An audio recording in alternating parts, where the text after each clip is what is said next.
पापा, मम्मी कह रही है कि एक मिनट, तुम्हें जरा से भी मैनर्स नहीं है?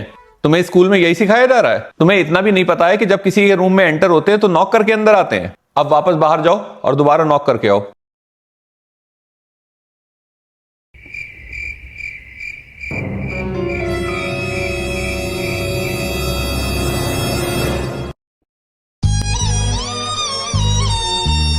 अरे बेटा, अब इसमें नाराज होने वाली बात थोड़ी है। मैं तो सिर्फ तुम्हें मैनर सिखाना चाह रहा था।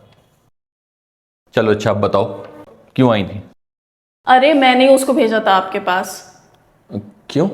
वो मेरी दोस्त आई हुई थी ना, और रात ज़्यादा हो गई थी तो मैंने सोचा था कि आप उसे घर ड्रॉप कराओगे। हाँ, ड्रॉप कराऊंगा। नहीं नहीं, अब आप आए नहीं तो मैंने उसको ड्राइवर के साथ भेज दिया।